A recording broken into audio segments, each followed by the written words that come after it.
Update. Am I the a-hole for telling my brother-in-law I will never forgive his daughter, and I have no intention of ever having her near my family? The first part of this story was posted a few days ago. Link in the description. Hi all. Thank you very much for your replies to my previous post. I really appreciate you taking the time to help me with your words, your experiences, and your feedback. Talking to you here has been really therapeutic for me, but also really sad to hear about some of your experiences. I have received many messages from you asking me to update. There's not really much to say. Nothing big happened, but I have talked to my sister and she gave me some updates. Before getting to that, I want to clarify some main aspects that keep coming up. We are all sure that Kelly lied. There is no debate there. No what if. No one has any doubts. Some of you really have a sick mind just like Kelly, so I can understand why you are taking her side. But please try to stop being so gross, even for a little bit. I get that some of you speak from personal experience, but for the love of God, not all deranged teenagers were victims of SA, and most certainly my husband did not SA her. For those who need things to be spelled out because they don't understand otherwise, stop sending me DMs claiming my husband is a predator, telling me I'll regret it when the truth comes out, calling me names for defending my husband, or saying that I'm protecting predators. I will continue ignoring your messages. I will not lower myself to your level, and I will not entertain your delusions. Right now it seems the only predators are you, because otherwise you wouldn't be such sick individuals wishing bad things on people you don't even know. So, I am not willing to forgive Kelly.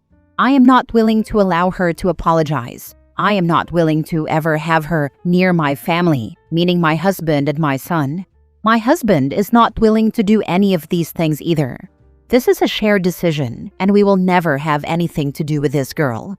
Stop blaming me for what the rest of my family is doing. I do not command my parents, my sister, Kelly's father, or my nephew.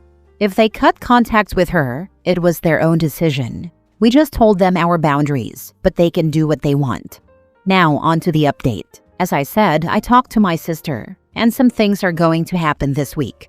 First of all, Kevin is coming to our place tomorrow and will spend the entire week with us so that my sister and her husband can have time to sort things out. They plan to visit Kelly at her mother's place, sit her down, and tell her what is going to happen.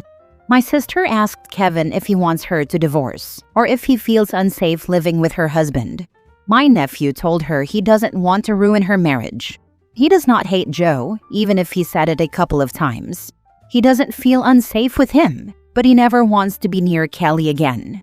My sister and Joe have started working with a therapist to see if they can salvage their marriage, and it has really helped them.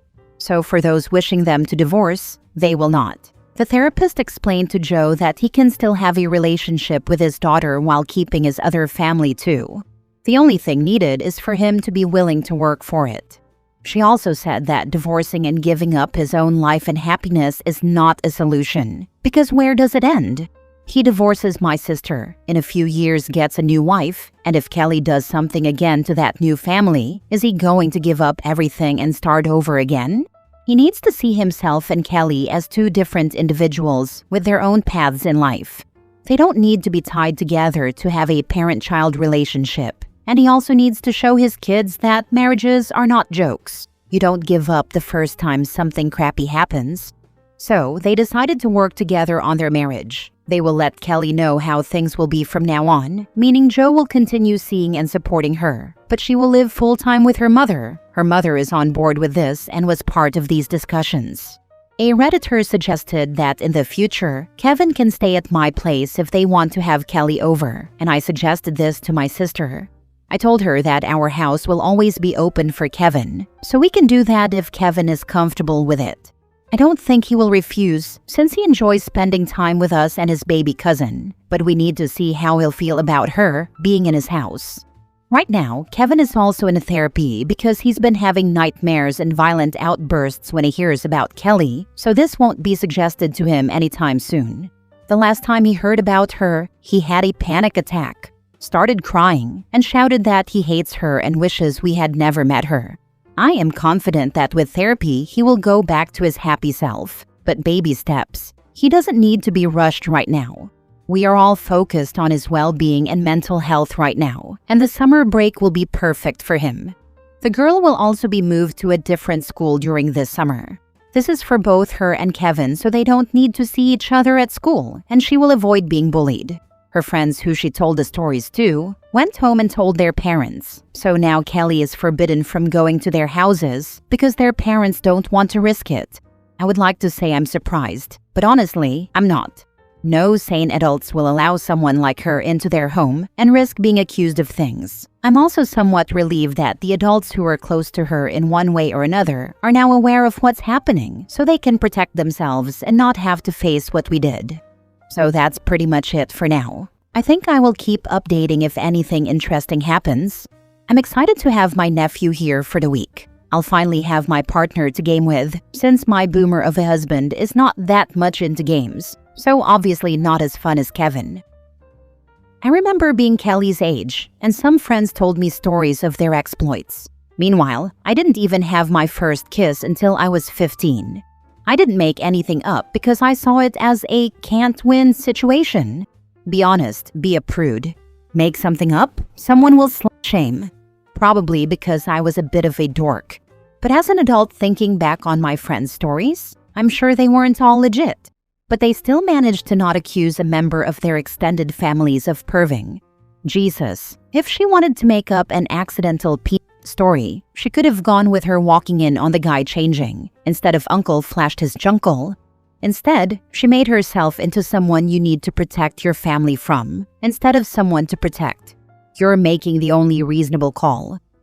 Yeah, even imagining an insecure teenage girl trying to impress her friends, she'd normally make up a consensual encounter, maybe a holiday fling so it couldn't be fact-checked. She's old enough to know that pretending to be harassed by an adult family member is something they would find horrifying. Her behavior is not normal, and while I completely understand OP's family cutting her off for their own protection, I do hope her mother will get her into therapy to address this, as either she has been exposed to inappropriate behavior from someone else for it to be so normalized to her, or is so comfortable lying about something horrific, which is still a big red flag about her behavior and mental health. I think you are all taking the right steps. Perhaps giving Kevin a lock for his door that can be locked from in and outside would help him to feel more secure and safe in his own home, as his room would really be a safe space for him. Also, if he does stay with you while Kelly is there, he will have the peace of mind of knowing that she can't actually get in, even while he's not there. Not that she would do anything to his room or property, but still for his sake. Keep standing your ground and good luck, OP. Thank you. This is a great idea. I will keep it in mind. I have a feeling more will come out in the following months about Kelly's behavior. It seems Kevin does not feel safe at home and hasn't for a while. He was nervous when he told you, but I don't think it was because he was afraid you'd get mad at him. I think he was afraid of Kelly finding out about it and there being backlash.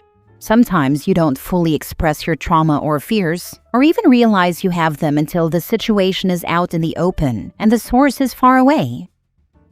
Next story. Am I the a-hole for calling off my birthday weekend trip because I don't want my stepsister there? My mom married her husband Carl 4 years ago. Carl's daughter Megan, 15 female, came with him.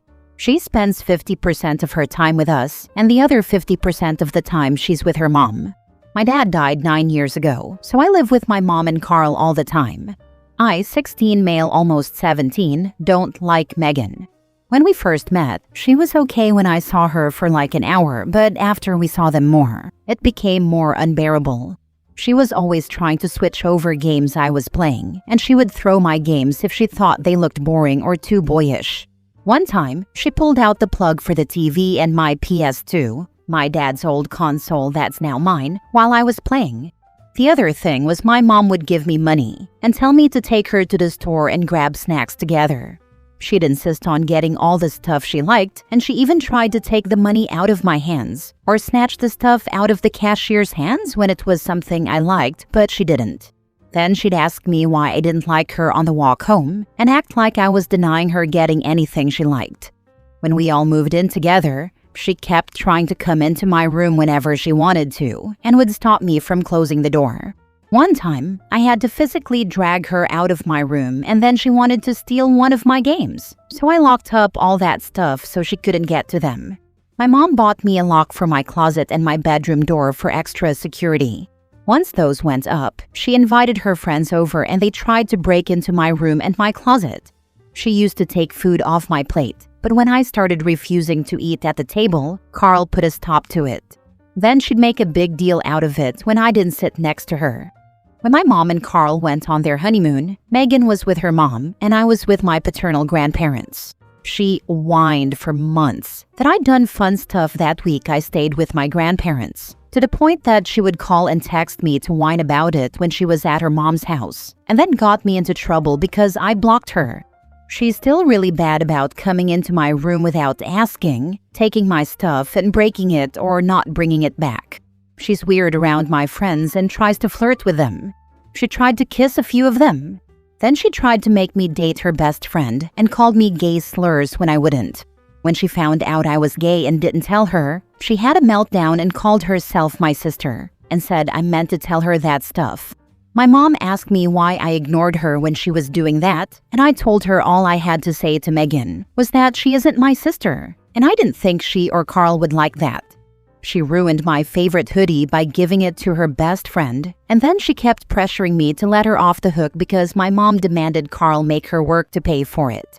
And whenever we're left on our own, she takes the money my mom and Carl leave us and orders food for herself and basically tells me to suck it up, even though the money is left for both of us.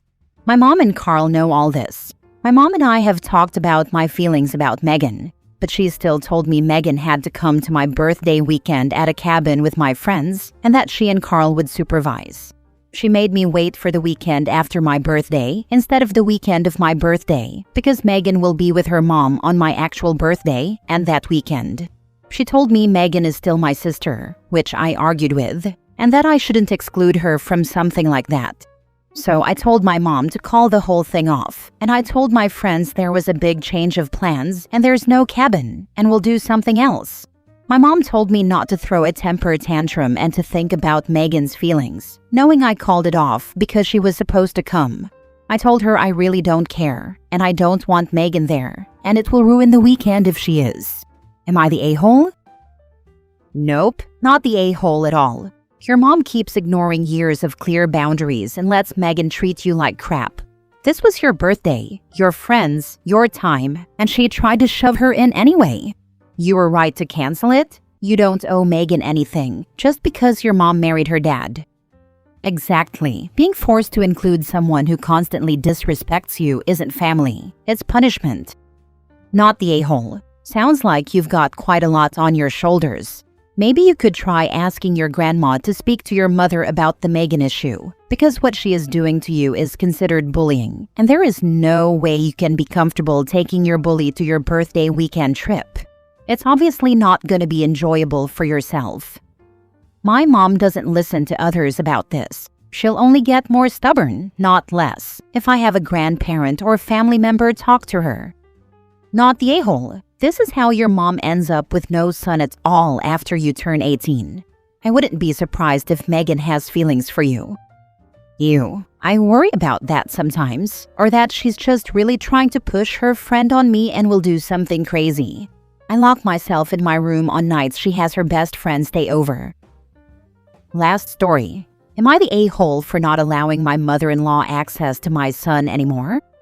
My mother-in-law, 47 female, insisted she be in the delivery room with my husband, 24 male, and myself, 26 female.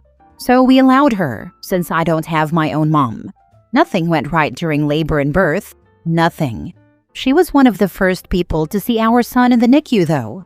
Fast forward to coming home, 7 days after having a C-section, losing over a liter of blood, and having to recover on my own since my husband had to go back to work, my mother-in-law came over to help me. She was quick to take photos and post them on Facebook saying, "Oh my God, she has a new grandson that shares a birthday with some old family member of hers." She made me do everything. She dropped a pacifier. I had to wash it and grab it from the floor. To be fair, she did change a diaper, but then walked away and left my son on his changing table. She's big into saying how much she loves him and whatnot, even posting photos of him with her declarations of love. She's the typical Facebook grandma who rarely sees the grandchild. But here's the catch. It's only with my son. She has 2 other grandchildren that she sees regularly. Now, 8 months have come and gone. She's seen my son a handful of times. Most were by pure coincidence from running into her in public. The last time she came over, she said that she didn't have the capacity to be a grandparent right now, but she was going to do better.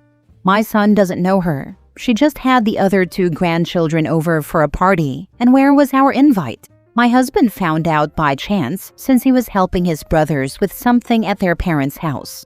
She claimed she got sick and couldn't see him. The last time she was sick, it was like a play-by-play from the Mean Girls scene. Cough, cough, I'm sick. My husband and I are done. We're going to take our son to his first Canada Day parade tomorrow, and she's going to insist that we sit with her. But I don't want to. I won't. My husband and I have agreed we're not accepting invites from them anymore since we're replaceable. Our son doesn't need to know how much she doesn't actually care about him. Am I the a-hole? Not the a-hole. You are a mother who is making a difficult but necessary choice to protect your son's emotional well-being. If your mother-in-law cared, she wouldn't make excuses. Not the a-hole at all. You're doing exactly what a good parent should. Putting your child's emotional well-being first. Consistency matters, and if someone can't show up for your son, then he's better off without the confusion.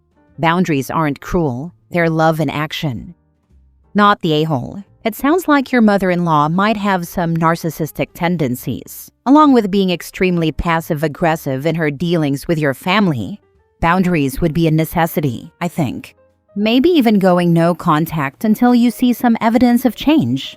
Whether she is actually capable of change, though, might be debatable. Your child is probably better off without a relationship with this particular grandma at this point in time. Do what you need to do to protect your family, OP. Blood doesn't always determine who makes good family. Oh, she's absolutely has narcissistic tendencies. She hasn't wished my husband a happy birthday in years, but heaven forbid we forget hers. Blood absolutely doesn't equal family. Our son has an amazing godfather and soon-to-be godmother, and her son. He's surrounded by love. Just unfortunately, it isn't from my husband's side. Have a relative like this, from the grandchildren perspective, thank you. There is no betrayal like thinking your grandparent is a lovely, wonderful person until you see them treat your family differently when you're grown.